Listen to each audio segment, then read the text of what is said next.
All right, it's November 2nd now. And yeah, a lot of stuff happened today. So, Ukraine army in Pokrovsk has collapsed.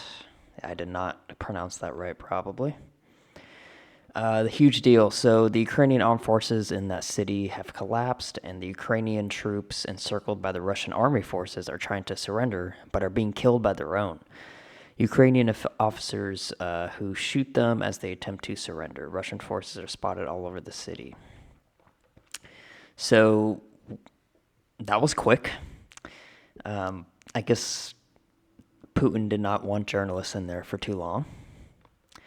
So looks like Putin is making the move here. Um, there's no word really on the other city. There's two main cities that are being encircled, and this is the one that they're going after first. I guess they're not going to do both at the same time.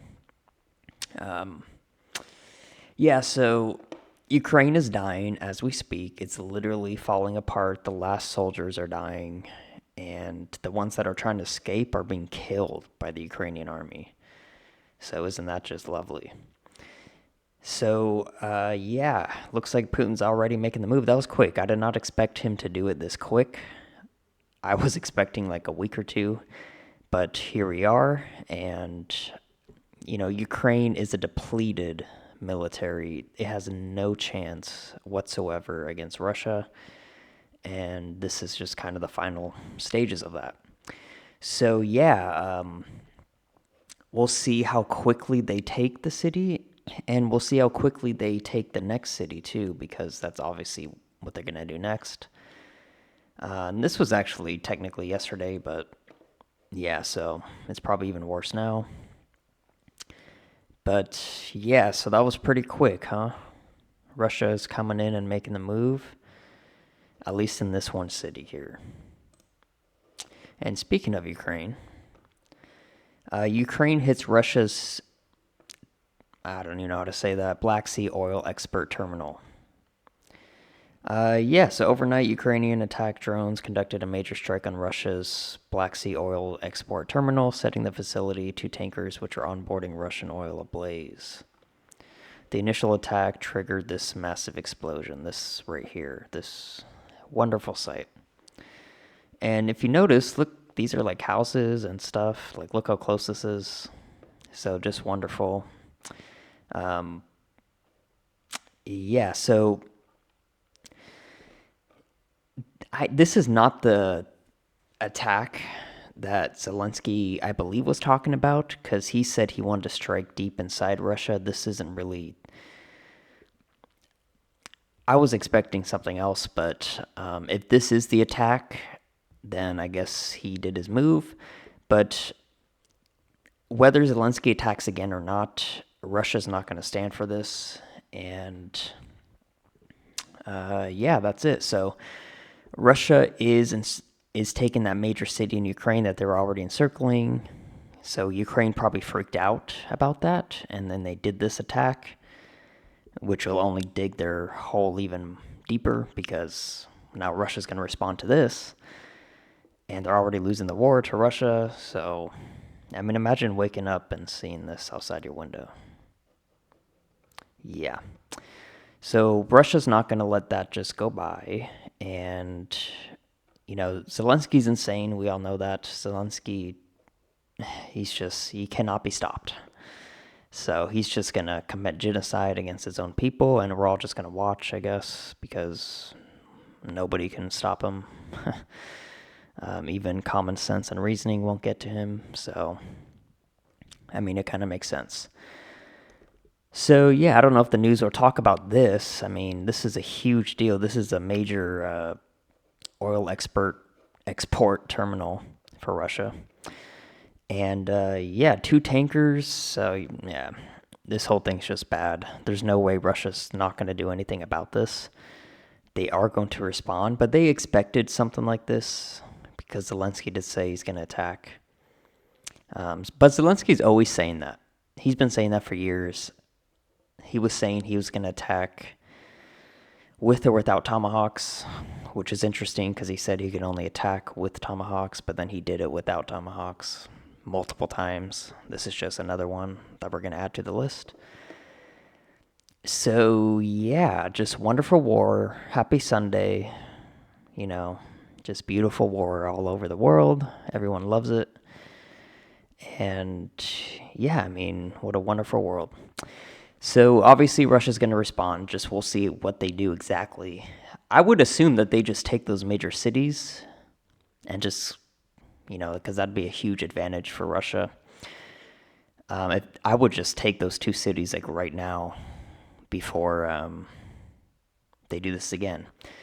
But I think they are going to do this again, especially when Ukraine is literally collapsing.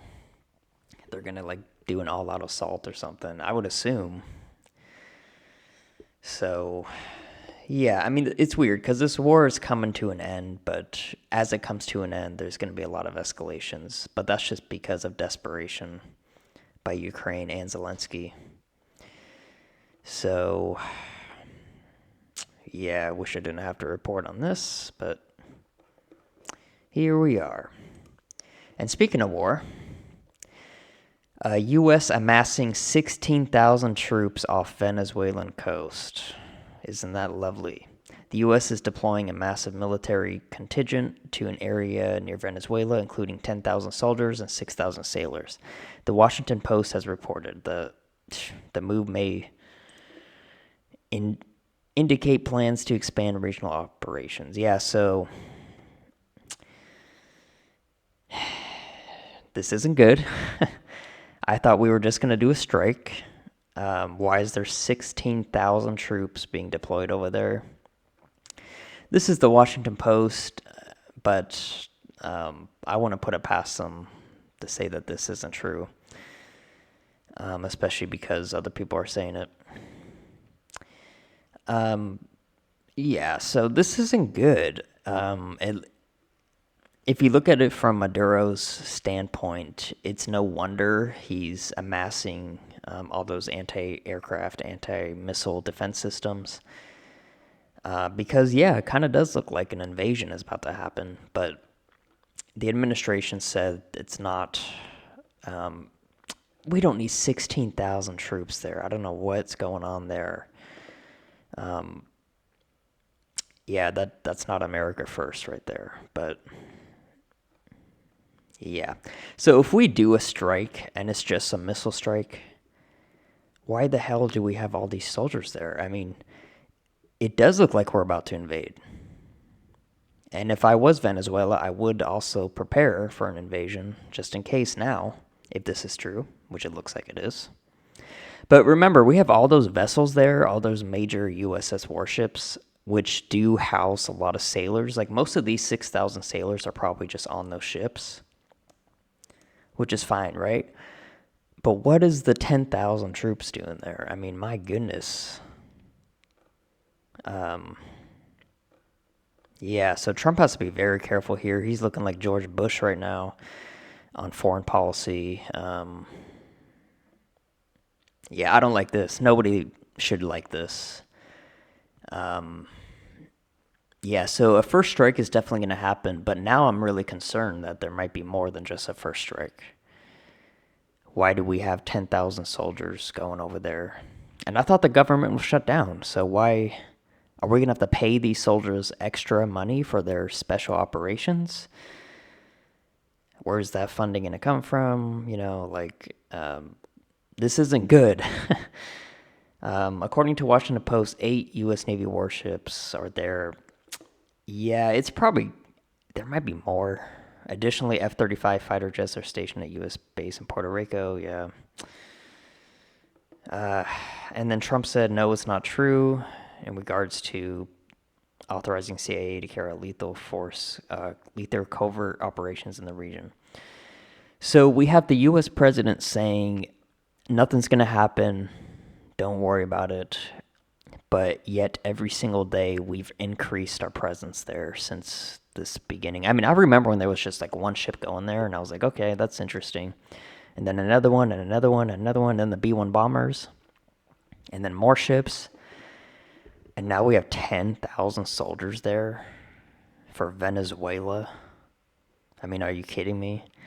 Um, I'm just a little concerned because why would we have 10,000 soldiers there if we're just going to do a strike? Like, if we do the strike and these 10,000 soldiers come home, like, what was the point of them being there?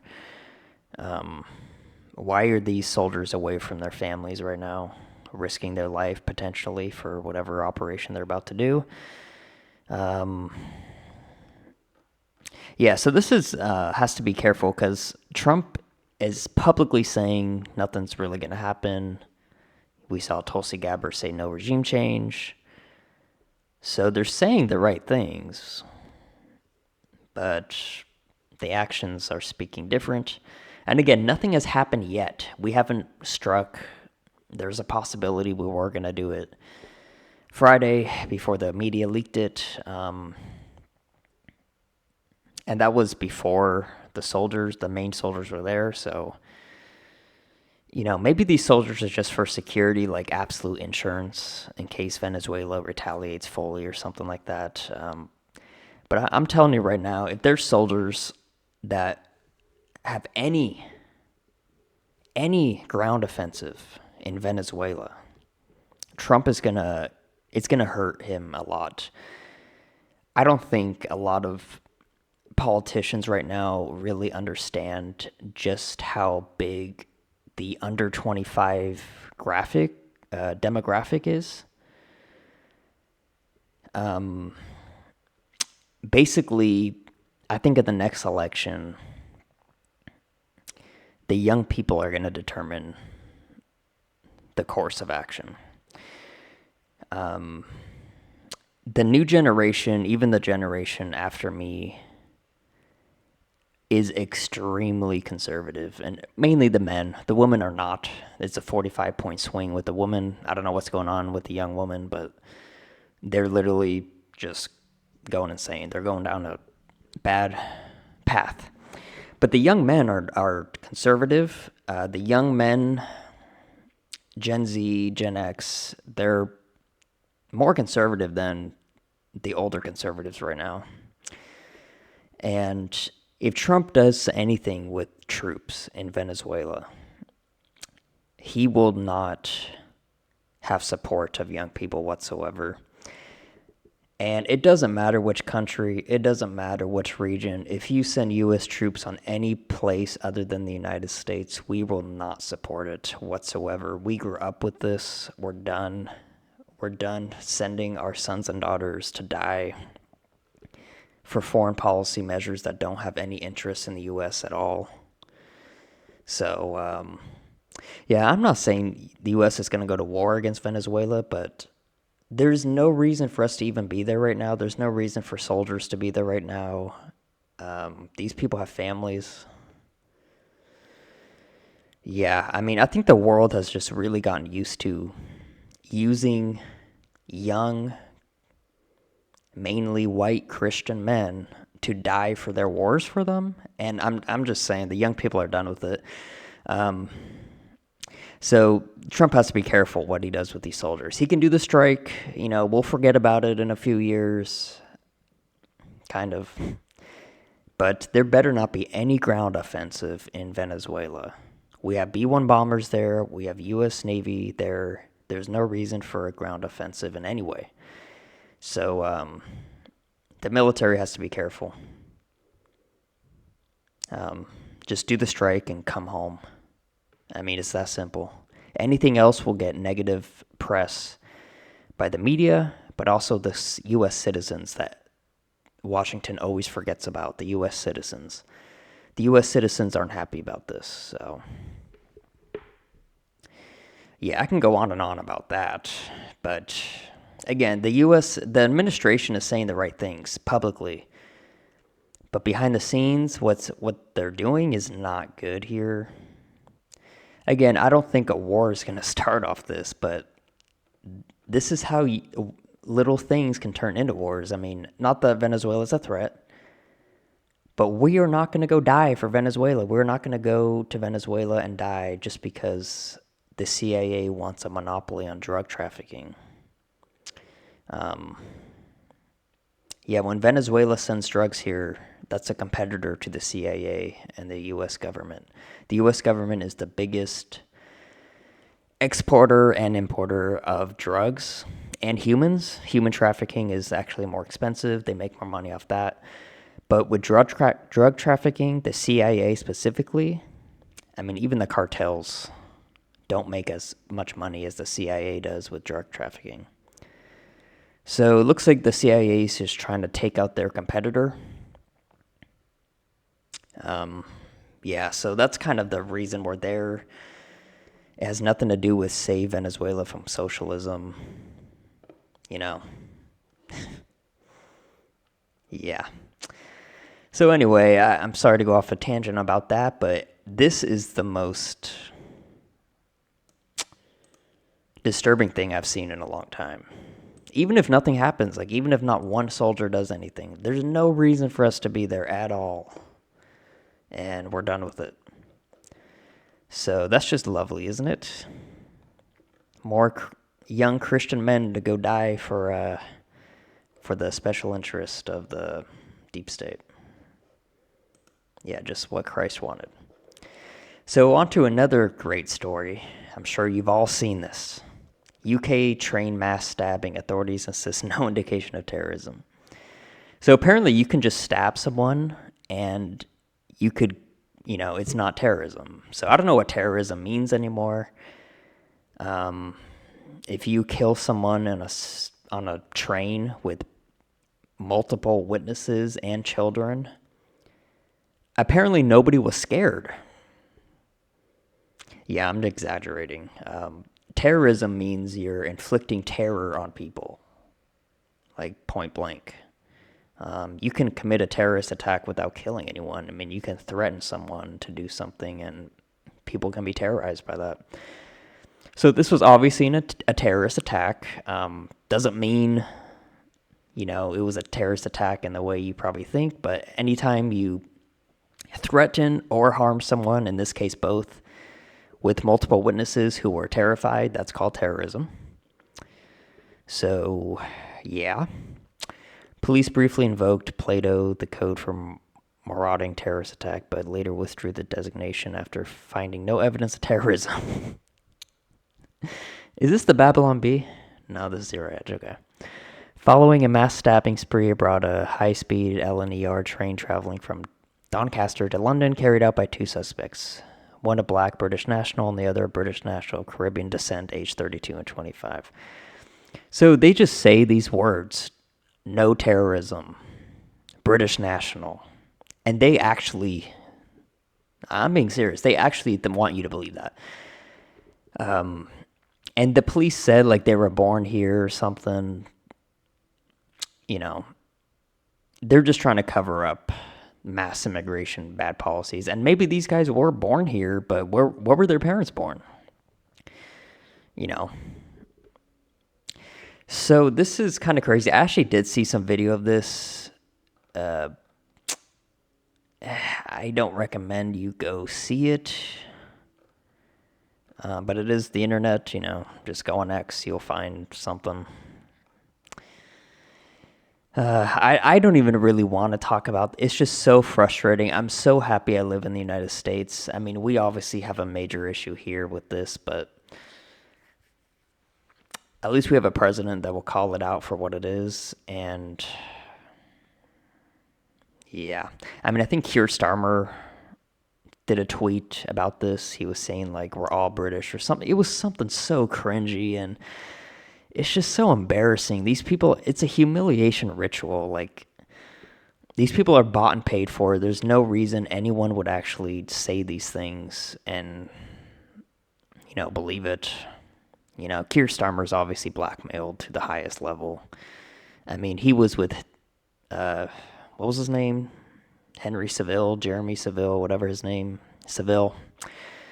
The absolute most notorious child rapist and child trafficker in Britain. King Charles' best friend. Keir Starmer was a child with Savile. I'll just leave it at that. I don't need to go into detail, do I? So yeah, there's obviously blackmail going on. Boris Johnson too, whatever. But Europe's done. I really think Europe is going to have to. There's really kind of only two options. Like they're either going to capitulate to this and die, or they need to have a revolution. And revolution does not mean civil war. It does not mean violent. Basically, what I'm saying, the UK and really Europe, all European countries, some are better than others, but specifically the UK, they need a Donald Trump. They need someone who's going to be an outsider, can't be bought and paid for, at least at first. And he needs to basically be hard on immigration and tell it like it is. But apparently everyone in British is too scared to do that. I don't know. I mean, obviously the people don't like this. You obviously need to have some sort of huge status to do what Trump did. Trump was already a billionaire and everyone already knew him. Like, that's a huge advantage.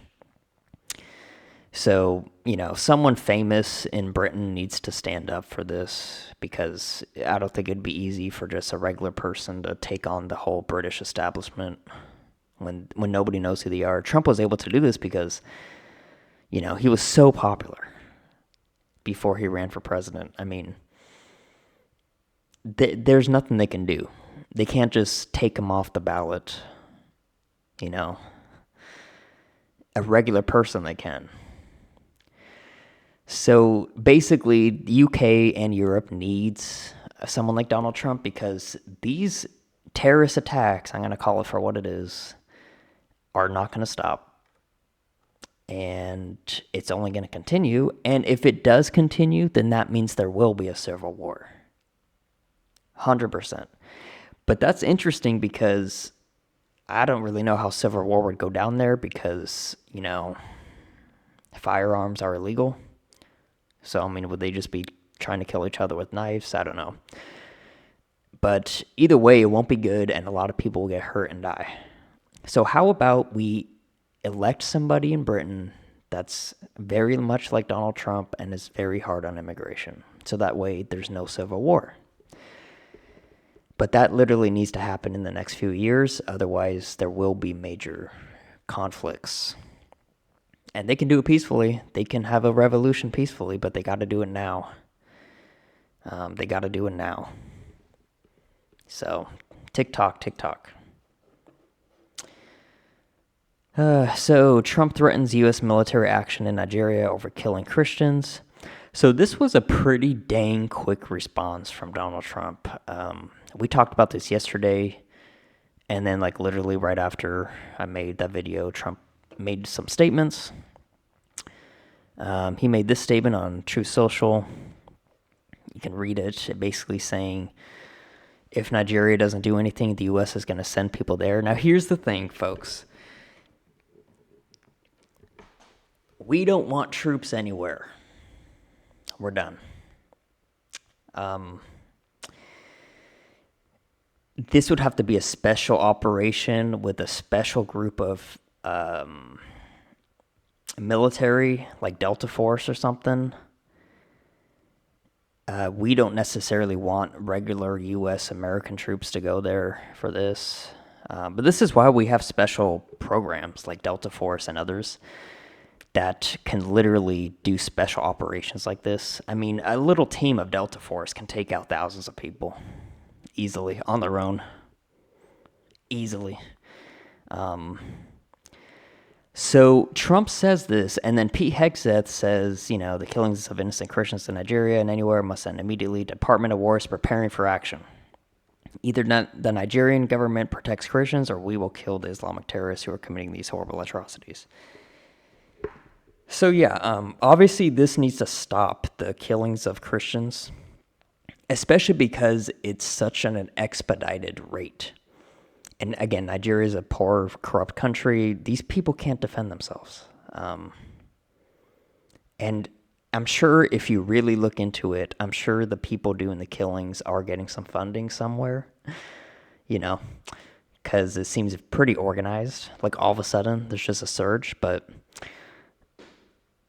So I do support the U.S. doing something about this, but, you know, we have to be very careful, just like Venezuela. We can't be sending 16,000 troops there.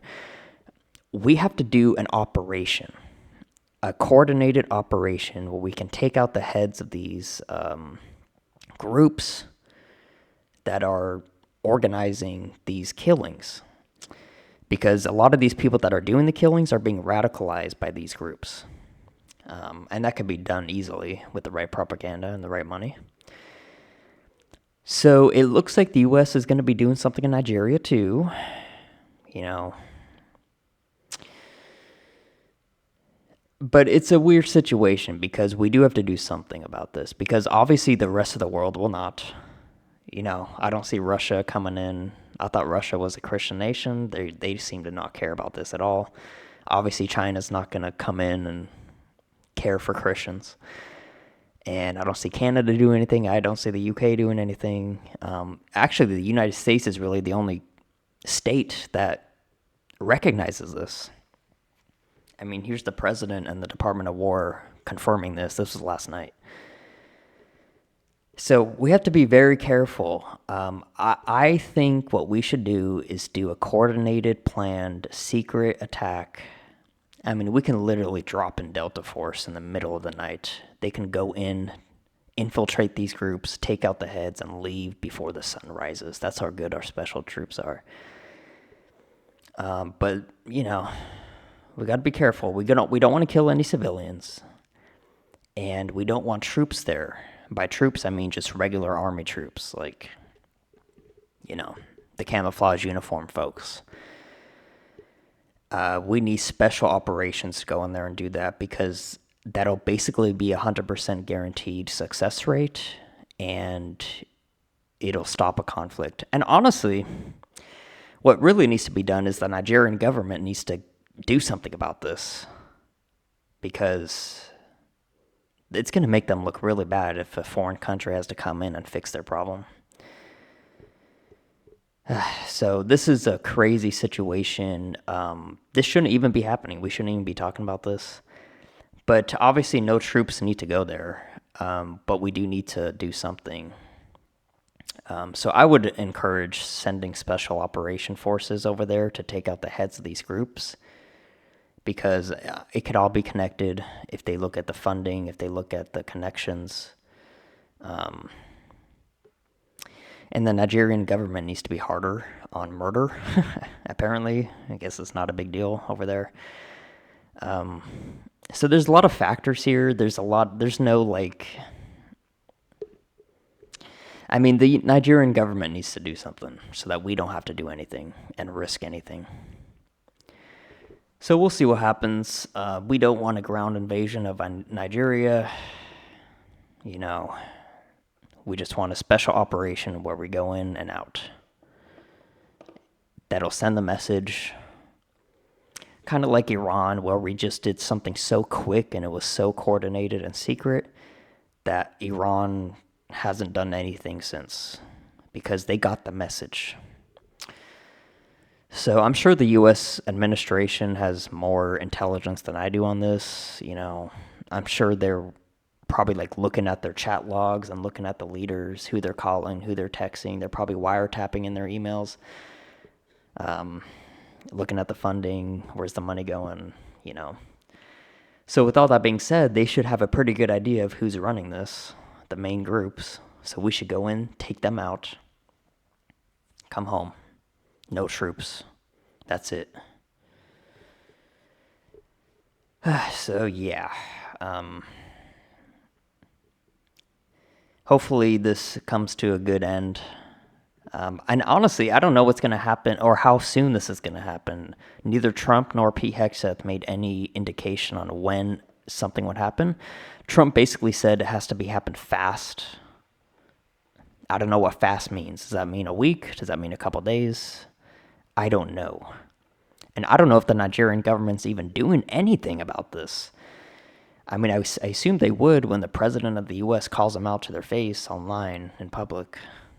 I mean, at least for their legacy, they should do something if they want to get reelected, right? So we'll see what happens. Obviously, it's devastating. It's heartbreaking. Christians are the most, true Christians are the most, one of the most peaceful groups of people on earth. And that's the only group that's really getting targeted. And there's other groups as well. But yeah. So we'll see what happens. I just hope it doesn't escalate to something as big as Venezuela is right now. Because we're just done. We're done with these never-ending wars. So speaking of never-ending wars, watch U.S. military smokes another illicit drug boat in the Caribbean. So I predicted this. I said the U.S. can send all their stuff they want. We can send the whole army over there. Venezuela is not going to stop sending drugs. It's so much money. One person on one of these boats, their payday will be enough to make them retire. Like, come on. Nobody's going to stop doing that. The love of money is the root of all evil. Greed is one of the biggest factors to all this. And what's sad is that some of these people probably already have made money and, whatever. The U.S. military conducted another lethal strike on the boat piloted by alleged drug smugglers in the Caribbean Sea, Secretary of War Pete Hegseth revealed Saturday. What is up with all these ads? My goodness. So I wanted to point out that, I think it says it in here, at least 64 people in 3 months of strikes. Now, that's according to AP. You can believe that or not. But I actually do, because I think it's been like 15 or 16 boats. For some reason, the media only covers a couple of them. It's kind of weird. But it's been about 15 or 16 boats in total in the past few months, which would equal to, about 60-something. So that's probably accurate. But isn't it funny how after all this presence there, after all this, the threatening, Venezuela's still sending drugs? Of course they are. These people have nothing to lose. These people sending the drugs have nothing to lose. And obviously the cartel has a business to maintain. They're a billion-dollar industry. They have to keep the money flowing. So, and some of these people on the boats are probably forced to do this, even though they know they're going to die. The cartel probably points a gun to their family and their face, and they say, if you don't go, we're going to kill you. So some of these people probably have no choice, but, at this point, the U.S. carriers are going to have to just stay there forever and just kill every boat that comes every day. Like, what a waste of resources on both sides. It probably costs a lot of money just to do these strikes. Whatever ammunition they're using to do the strike, it's not cheap. U.S. taxpayer, again, white Christians mainly are paying the bill for all this. So this is a funny situation. I find this more funny than concerning, because the U.S. can do whatever they want. They're not going to stop sending drugs here. There's always somebody with nothing to lose for a big payday. And I will say that the drug boats probably have plummeted since Trump took office. Like, I'm sure there were drugs coming that Biden didn't tell us about, like, probably on a daily basis. So the numbers probably are going down, but it's never going to be zero. The cartel, you would literally have to eliminate the entire cartel on the planet for no drugs. But if you do that, another cartel is just going to blow up, especially in these poor, corrupt countries. Drug dealing will be a lot more appetizing to young people than working 16 hours for $1 or whatever, whatever it is they get paid. It's not enough at all. Socialism, obviously. So, yeah, I just wanted to show you that, like, this is like the 15th boat. And don't expect this to go down. There'll probably be another boat in a few days. Seriously. But we don't need 10 U.S. warships there to take care of that, or 16,000 troops. And everybody knows it. So let's kind of get into some headlines. Trump, U.S. not considering military strikes in Venezuela. Yeah, we'll see about that. Yeah, Trump has to be careful because this could make him look bad because he's already saying no, but it looks like they are. New Jersey governor's race virtually tied. Yeah, we'll see on Tuesday. I think Tuesday's the day. I'm not really sure. Trump political machine diverts fund to gubernatorial toss-ups. Yeah, Trump's kind of getting involved. Trump ramps up vetting of foreign workers. Yeah, I mean, there's a lot of people that are working that are illegal somehow, and that's a big problem. That's taking wages away from Americans. And again, I do believe there's at least 50 million illegal people here, so I don't know how you're going to get rid of all of them in 4 years. War Department launches 15th strike. Oh, yeah, so here it is. So it was the 15th strike on the boat, which is kind of funny because if you're not really paying attention, you would assume it's only been 5. No, it's been 15. And, at some point, the cartel has to have a different strategy. I mean, they're obviously going to still try to get drugs here, but putting them on a boat and coming directly to the U.S. isn't really working out. They have to do something else. China made a real mistake with rare earth threats. Percent. Yeah, obviously China's trying to take over rare earths. They already have a huge majority, and they're only trying to get more. And they're acting like they're not, Winnie the Pooh's. Oh, what a nice guy. If you saw him with Trump, well, actually, President Xi is always like that. I mean, he always has that same face. He wants you to believe he's just this nonchalant guy. No, he's trying to take over all the industries in the world economically. Trump threatened Nigeria. We saw that. This Judge Boasberg may finally be impeached. We'll see. So this is the same guy that's blocked a lot of what Trump's trying to do. And I recently saw that his wife and kids, I believe, his family, they each received individual payments from major Democrat donors right before he ruled against Trump. It's so obvious. I mean, what is Bondi doing? My goodness. I'm literally sitting here making this video, and here's the evidence. In a court of law, I'd find him guilty, and I'd win that court case. So, Pam Bondi, can you do something about this, or you too busy putting your makeup on? Trump is doing what Biden never did, investing in Virginia and New Jersey. Yeah, Trump is kind of more involved in the races, and I think he kind of has to, because I don't know. Trump isn't really straight up campaigning for these people, but he is giving support. Resurface Obama video blasting shutdown blackmail now haunts Democrats in a new standoff. Yeah, this is nothing new. The government shutdown is a very common thing. But it's not, the Democrats could have stopped this, and they still can. They could do it right now. They can end the shutdown right now, and everything will be fine. Not really, but I'm loving the shutdown. I just don't like the air traffic control situation or the troops. And it's sad because there are some people on SNAP benefits that actually do need it.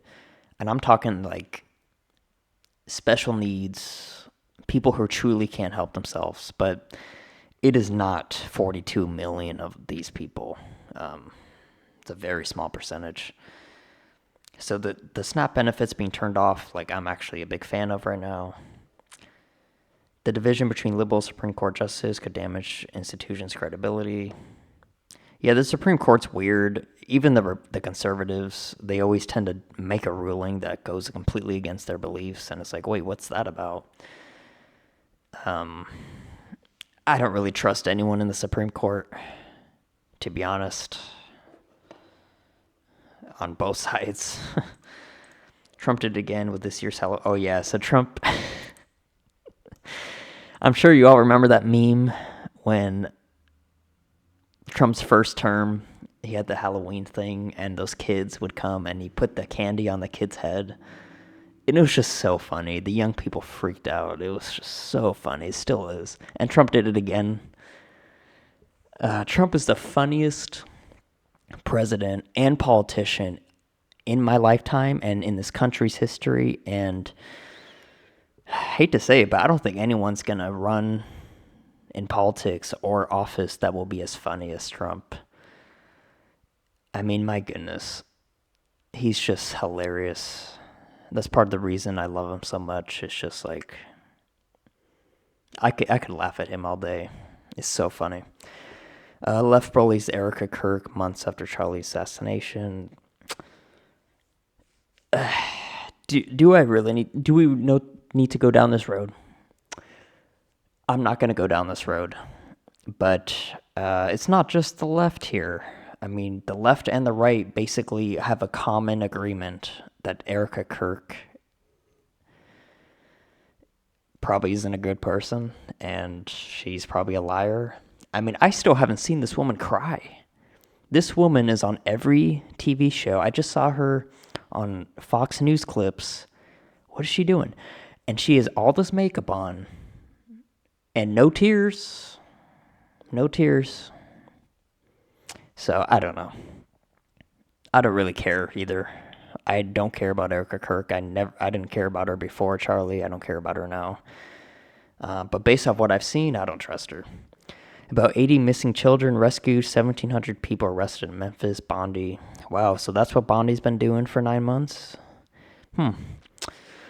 Yeah, so Memphis, well, that's a little interesting how this happened right after the National Guard went in, so I don't know how much Bondi had to do with that. But she'll take the credit for it. Yeah, Memphis is the worst place other than Detroit, Chicago, Portland. Honestly, these numbers should be happening more often.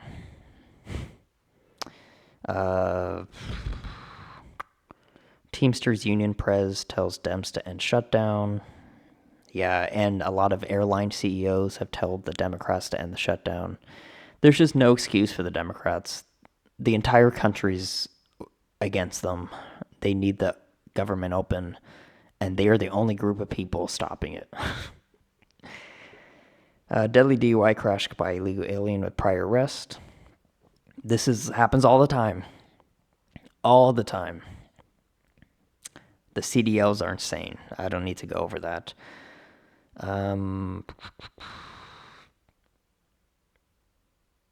Bayer's Monsanto must pay $185 million after state Supreme Court restores chemical leak verdict.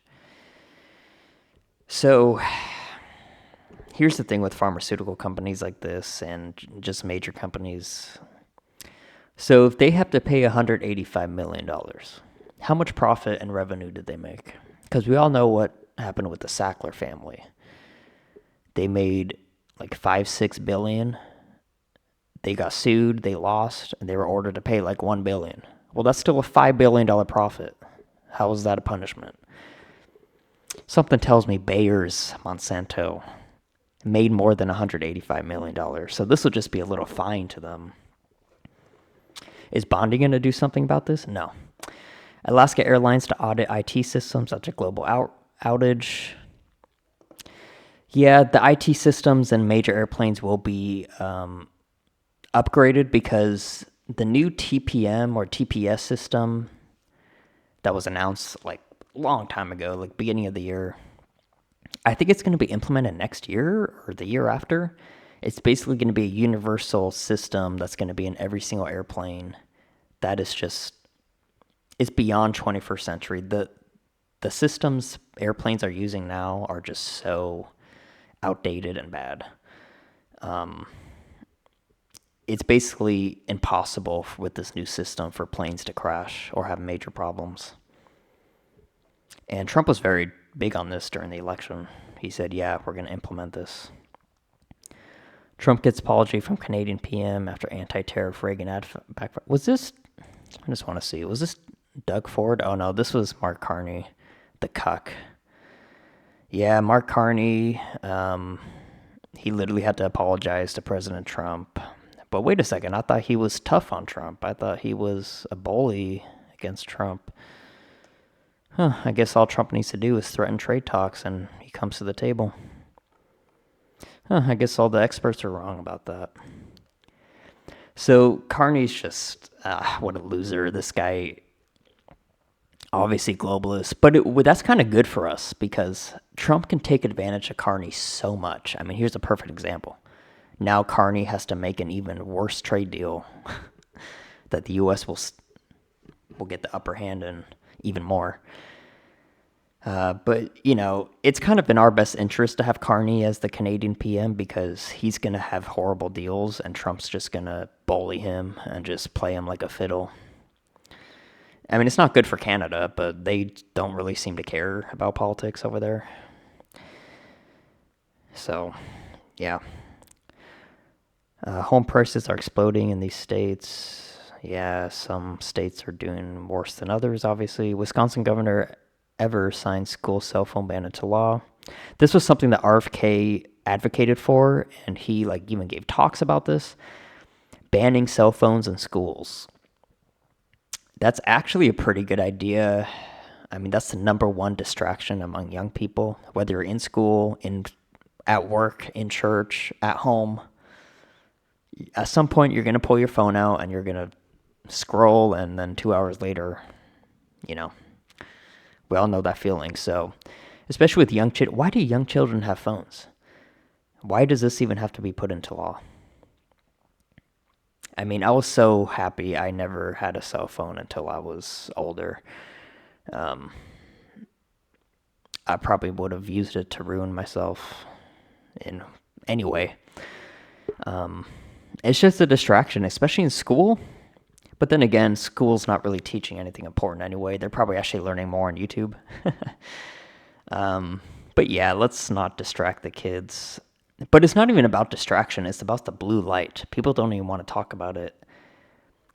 Yeah, the distraction's bad, whatever. But the blue light, when you're staring at a blue light all day, it is bad for you. Especially with young, developing kids, yeah. Yeah, so that's kind of it. This was a super long video, but there was a lot to talk about. It just can't be stated enough that,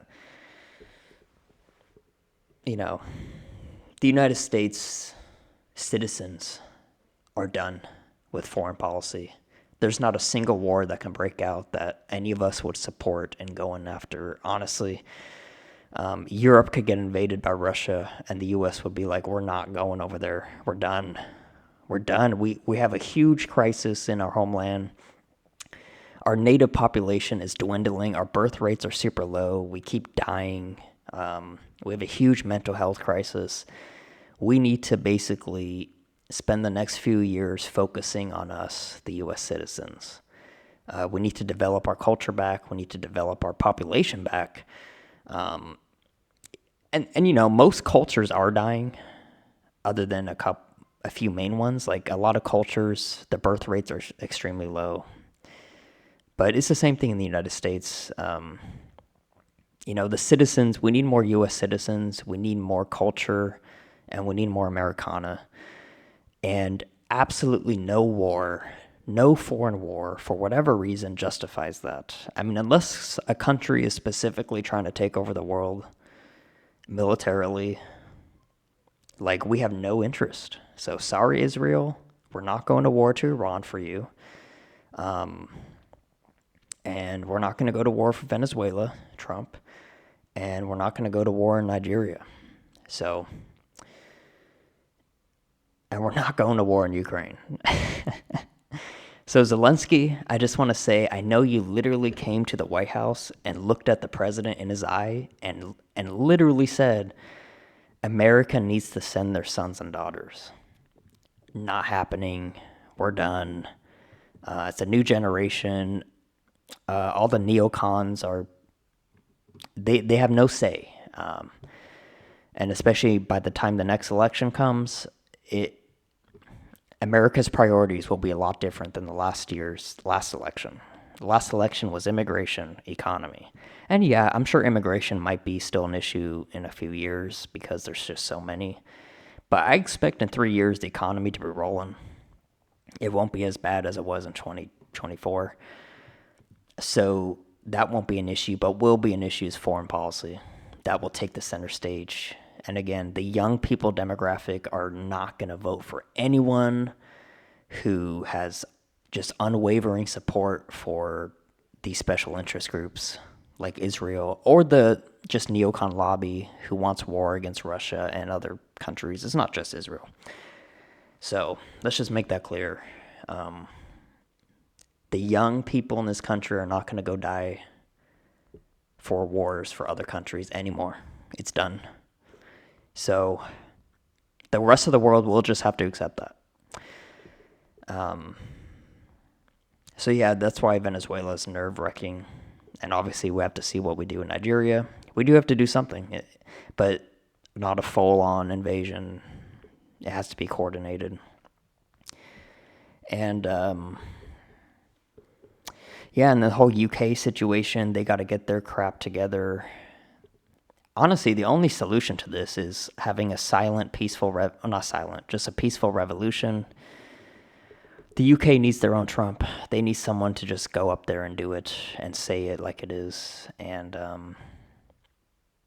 before it's too late, because it's only going to be a few years from now when Muslims are the legit majority.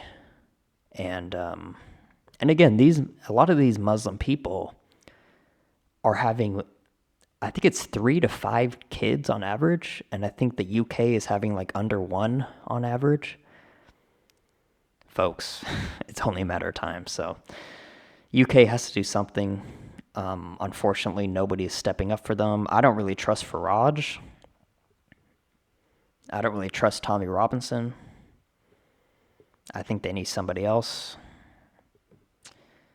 But yeah, we'll see. It's not really my problem. UK can become a Muslim country if they want to. But yeah, that also would mean less U.S. support over there. So they have to put that in consideration as well. So yeah, we'll see what happens with Venezuela. Obviously, something will happen. It's just, we'll see. So that's kind of it. Yeah, I think I'm forgetting something. Maybe not. I don't know. I talked a lot today. We had a lot to talk about, but a lot of stuff happened. Or a lot of stuff looks like it's about to happen. But yeah, the whole Russia thing too with they're already taking over the city that they were encircling that I talked about. That was quick. Quicker than I expected. So Ukraine has to do something right now. UK has to do something right now. US has to do something right now in regards to Venezuela and Nigeria. Looks like next week might be busy. So here we go. Obviously, if everything goes well, we can just focus on here. But I swear, if Trump wants to leave troops over in Venezuela for whatever reason, like just strike and get out. There's no reason for us to stay. Same with Nigeria. We can go in, do something, come out. We're not staying. We're done. If we stay, we're not going to get out until 2045. I already know.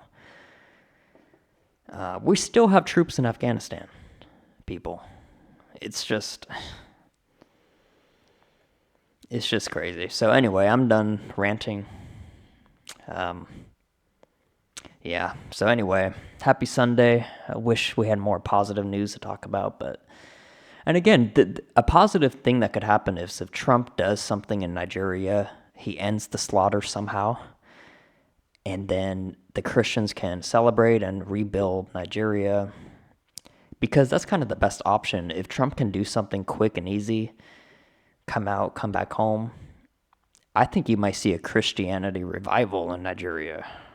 I mean, it's sad that a lot of people have to die, but usually, well, not usually, but a lot of times when martyrs happen, a lot of these people are martyrs now, it raises up a generation. So a lot of the young people in Nigeria, they could grow up and be even more hardcore Christians than the ones that got killed. Who knows? That's kind of the best scenario, but that's obviously not going to happen overnight. So we'll see what happens. I'll definitely keep you updated. So yeah, happy Sunday. See you next time.